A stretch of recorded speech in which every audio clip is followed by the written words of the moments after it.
اعوذ باللہ من الشیطان الرجیم بسم اللہ الرحمن الرحیم الحمدللہ وحدہ والصلاة والسلام علی من لا نبی بعدہ وعلی کل من صحبہ وتبعہ بإحسان بعدہ اللہم صلی علی سیدنا و مولانا محمد وعلی آلہ واصحابہ وبارک وسلم۔ محترم ناظرین و سامعین، Dear viewers and listeners, Assalamu alaikum wa rahmatullahi wa barakatuh۔ Programme Quran سنیے اور سنائیے کے ساتھ آپ کا میزبان محمد سہیل رضا امجدی آپ کی خدمت میں حاضر ہے۔ ناظرین و سامعین، آپ جانتے ہیں کہ ہم پروگرام کا آغاز قرآن و حدیث کی بات سے کیا کرتے ہیں، اور آج ہم بات کر رہے ہیں خاص طور پر ناظرین جو آنے والی شب، جسے ہم شب براءت بھی کہتے ہیں، شب نجات بھی کہتے ہیں، شب مغفرت بھی کہتے ہیں، شب جہنم سے آزادی بھی کہتے ہیں۔ اس کے بہت سے نام ہیں، اور یاد رکھیں کہ کسی چیز کے بہت سے نام ہوں تو وہ اس چیز کی عظمت پر دلالت کرتے ہیں۔ یہ جو کہا جاتا ہے نا بعض اوقات لا علمی کی بنیاد پر کہ جی اس رات کی کوئی اہمیت نہیں ہے، تو انہیں اس بات کو سمجھنا ہوگا کہ اس کے اتنے نام احادیث کریمہ میں بیان کیے گئے، تو اس کا مطلب ہے کہ اس رات کی اہمیت ہے۔ ناظرین، حضور نبی کریم علیہ السلام نے جہاں 5 راتوں کا تذکرہ فرمایا، جس میں عید الفطر کی رات بھی ہے، عید الاضحیٰ کی رات بھی ہے، رجب کے مہینے کی جو پہلی شب ہے اس کی بات بھی ہوتی ہے، شب جمعہ کی بات ہوتی ہے، شب قدر کی بات ہوتی ہے، کیونکہ بعض روایات میں رجب کی پہلی شب ہے اور بعض روایات میں یہ 4 راتیں اور بھی ہیں، تو میں مختلف روایات کو جمع کر کے عرض کر رہا ہوں۔ تو وہاں خاص طور پر شب براءت کا ذکر بھی ہے، جسے ہم نصف شعبان المعظم کی رات کہا کرتے ہیں۔ ہاں، یہ جو عوام الناس میں کہا جاتا ہے کہ یہ مردوں کی عید ہے، اس کی کوئی اصل نہیں ہے کہ جی وہ چراغاں کیے جاتے ہیں اور جو ہے چراغ جلائے جاتے ہیں کہ جی مردے جو ہے نا وہ ان کی عید ہوتی ہے، تو وہ جو ہے آ کر گھروں میں آتے ہیں۔ تو مردوں کی عید کا کوئی تصور شریعت اسلامیہ میں نہیں ہے۔ ہاں، اتنی بات ضرور ہے جو میں یعنی احادیث کریمہ کی روشنی میں عرض کروں گا کہ ناظرین، جس مردے کی بخشش ہو جائے تو اس کی تو ہر رات شب براءت ہے، جہنم سے آزادی کی رات ہے، عذاب سے نجات کی رات ہے، اس کے لیے تو خوشی ہی خوشی ہے۔ جسے یہ کہا جائے کہ نم کا نومت العروس، کہ تو کامیاب ہے سو جا جیسا کہ دلہن دلہا کے انتظار میں سوتی ہے، تو اس کے لیے تو ہر رات ہر دن عید ہے نا، خوشی کا دن ہے کہ اللہ رب العالمین نے اسے نجات عطا فرمائی ہے، اس کے لیے جہنم کی کھڑکی کھول دی گئی ہے، جنت کی نعمتوں سے اسے مستفیض کیا جا رہا ہے۔ لیکن مردوں کی عید کا شب براءت کے ساتھ کوئی تصور نہیں ہے۔ ہاں، جہاں تک روحوں کے گھر آنے کی بات ہے تو ناظرین اس میں اور راتیں بھی ہیں، جیسے شب جمعہ کے حوالے سے بھی ہے، شب برات کے حوالے سے بھی ہے، اور اس طرح اور راتوں کے حوالے سے بھی احادیث کریمہ میں ہے کہ حضور نبی کریم علیہ السلام نے فرمایا کہ جو روحیں ہیں وہ اپنے گھروں کو آتی ہیں اور دیکھتی ہیں کہ انہیں اگر ایصال ثواب کیا جا رہا ہے، ان کے لیے دعائیں مغفرت کی جا رہی ہے، تو پھر وہ دعائیں دیتے ہوئے رخصت ہوتی ہیں، اور اگر ان کے لیے ایصال ثواب نہیں کیا جا رہا، ان کے لیے دعائیں مغفرت نہیں کی جا رہی، تو پھر وہ یہ کہتے ہوئے رخصت ہوتی ہیں کہ خدا تمہارے ساتھ بھی ایسا کرے جو تم ہمارے ساتھ کر رہے ہو۔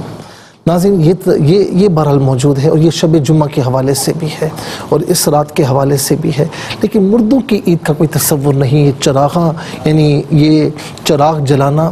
اور جو ہے وہ اس طریقے سے دیگر وہ کرنا کہ جی خاص قسم کی نیاز، خاص قسم کی جو ہے نا وہ نیاز کہ جی آج مردوں کی عید ہے، اس کا کوئی تصور نہیں، کوئی اصل نہیں۔ جہاں تک ایصال ثواب کی بات ہے تو خاص طور پر اور دنوں میں بھی اور خاص طور پر اس رات میں بھی کرنا چاہیے۔ اور ایصال ثواب کسی بھی چیز کا ہو سکتا ہے، کسی مخصوص کھانے کا، مخصوص چیز کا نہیں، کسی چیز کا بھی ایصال ثواب ہو سکتا ہے۔ ایک مخصوص چیز مقرر کر کے اسے کرنا اس کی شریعت مطہرہ میں کوئی اصل نہیں ہے۔ اور اس کے ساتھ ساتھ ناظرین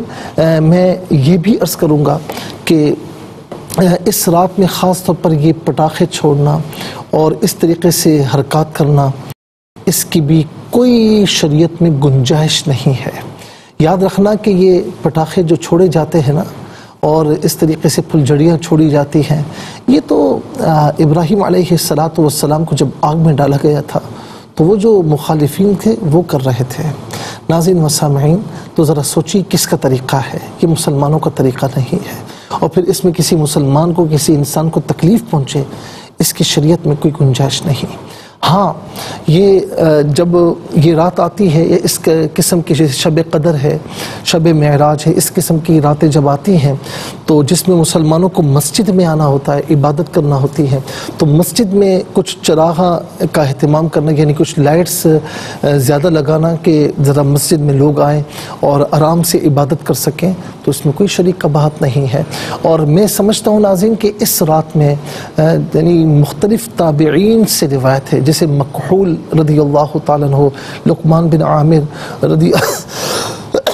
اللہ تعالیٰ عنہ، دیگر تابعین بھی اس رات میں خصوصی طور پر اہتمام کر کے مسجد میں آتے اور عبادات میں رات گزارتے۔ تو لہٰذا عبادت کر رہے ہیں نا، تو عبادت سے لوگوں کو روکنا نہیں چاہیے۔ یہ کہنا کہ بدعت ہے، اس کی کوئی اصل نہیں ہے، تو بھائی وہ کچھ بھی نہیں کر رہا ہے، وہ کسی کو ناراض نہیں کر رہا ہے، وہ کوئی اللہ کی نافرمانی والا کام نہیں کر رہا ہے، وہ رسول اللہ صلی اللہ علیہ وسلم کے اتباع کے منافی کوئی کام نہیں کر رہا ہے، وہ تو آ کر اللہ کی عبادت کر رہے ہیں۔ اور نفس و نفسی کا عالم ہے، ویسے بھی لوگ کہاں مساجد میں آتے ہیں، تو چلیں ان راتوں میں، ان دنوں میں کوئی مسجد میں آنے کا بہانہ ہو جاتا ہے اور آ کر وہ اللہ کی یاد میں رہتے ہیں، آ کر وہ اللہ کو راضی کرنے کی کوشش کرتے ہیں، تو لہٰذا عبادت سے روکنا یہ مسلمان کا کام نہیں ہوتا، وہ تو شیطان روکتا ہے نا۔ عبادت سے روکنا یہ اوروں کا کام ہے، مسلمان عبادت سے روکتا نہیں ہے، وہ تو عبادت کی ترغیب دیتا ہے۔ تو اس رات میں یہ کہنا کہ جی یہ ایسا نہیں تھا ویسا، یہ سارے ڈھکوسلے کی باتیں ہیں۔ یعنی لوگ گھنٹوں آپ کے لطیفے سن لیں، گھنٹوں یعنی کوئی مولوی صاحب بیان کریں، ان کے بیانات سن لیں، لیکن وہ مسجد میں نہ آئیں، تو ناظرین یہ غلط بات ہے۔ تو لہٰذا مسجد میں آنے سے روکنا نہیں چاہیے۔ مسلمان کا کام یہ ہے، انما یعمر مساجد اللہ من آمن باللہ والیوم الآخر، یہ تعمیر کی بات ہے، لیکن یہاں تعمیر سے مراد آبادی بھی ہے، کہ مسجد کو آباد کرنا یہ ایمان والوں کا کام ہے، یہ ایمان والوں کے علاوہ کوئی اور نہیں کر سکتا۔ تو لہٰذا اور ہو سکتا ہے کہ اس رات میں کوئی مسجد میں آ کر عبادت کرے، اللہ تعالیٰ مکمل اس کا دل اپنی طرف پھیر دے اور اسے عبادت کی توفیق عطا فرما دے، اور وہ پھر پوری زندگی عبادت میں لگا رہے، یہ بھی تو ہو سکتا ہے نا۔ تو جو کام انسانوں کے کرنے کے ہیں نا، وہ انسان کو کرنے چاہیے، جو کام اللہ تعالیٰ کے کرنے کے ہیں انسان کو اس میں دخل اندازی نہیں کرنا چاہیے، ان کاموں کو اللہ کی طرف چھوڑ دینا چاہیے۔ ہمارا کام ہے مساجد میں لوگوں کو لانا، باقی کام دلوں کا پھیرنا یہ اللہ رب العالمین کے ذمہ ہے، وہ ہمارے ذمہ نہیں۔ انشاءاللہ ناظرین کل بھی اسی متعلق میں انشاءاللہ اس رات کے متعلق خاص طور پر عرض کروں گا۔ ناظرین اگر آپ ایسی ہی مزید ویڈیوز دیکھنا چاہتے ہیں تو ہمارا ARYQ-TV کا چینل سبسکرائب کیجئے اور بیل آئیکن کا بٹن دبانا نہ بھولیے تاکہ آپ سے کوئی پسندیدہ پروگرام مس نہ ہو جائے۔